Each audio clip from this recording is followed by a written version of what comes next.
Jajaran Satuan Reskrim Polres Jembrana menahan 3 tersangka penipuan. Ketiga tersangka tersebut Nikomang Seniwati alias Bu Ayu dari Banyu Biru, Nimade Swantini alias Swandewi, Depong, dan Moh Lasok Kapu alias Johan asal Denpasar Barat. Tersangka ditahan karena terlibat dalam kasus penipuan dengan modus BPKB palsu. Kemudian Darmendrawijaya, yang kelima Putu Adi Yuda, yang keenam Kapolres Jembrana AKBP Iketut Gede Adi Wibawa didampingi Wakapolres Jembrana Kompol IB Dedi Januarte dan Kasat Reskrim Polres Jembrana AKP Yogi Pramagita Rabu 24 Juni mengatakan kasus ini diketahui berawal ketika pihak Koperasi Kredit Tritunggal Tuke ingin menyita jaminan Nikomang Seniwati karena sudah 3 kali tidak membayar angsuran.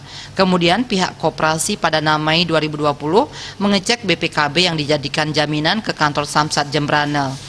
Karena curiga tidak seperti BPKB asli, ternyata BPKB tersebut identitasnya berbeda dengan database Samsat Jembrana dan penjelasan petugas Samsat Jembrana menduga materialnya palsu. Tersangka juga telah menjadikan 3 buah BPKB palsu sebagai jaminan meminjam uang di Koperasi Kredit Tritunggal Tuke, kantor cabang pembantu negara.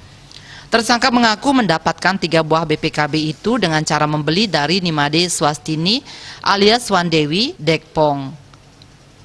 BPKB palsu dibeli 12 juta rupiah. Sementara Dekpong mengaku membeli BPKB palsu itu dari Moh Lasok Kapu alias Johan seharga 9 juta rupiah. Sementara Johan mengaku membeli dari seseorang yang kini masih dalam penyelidikan. Tersangka Bu Ayu menurut Kapolres merupakan residivis dan pernah ditahan di PN Tabanan tahun 2008 selama setahun dengan kasus yang sama. Beberapa kali tersangka juga pernah dilaporkan di Polres Tabanan. Demikian juga tersangka Dekpong juga pernah dilaporkan dengan kasus penipuan. Kini tersangka Bu Ayu ditahan dan dijerat pasal 263 ayat 2 KUHP atau pasal 378 KUHP. Tersangka Dekpong dijerat pasal 263 ayat 2 KUHP atau pasal 378 KUHP, Jo pasal 56 KUHP.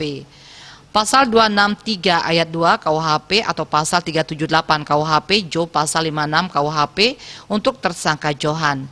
Kini ketiga tersangka dititipkan di Rutan Negara untuk proses lebih lanjut. Witari Denpos melaporkan.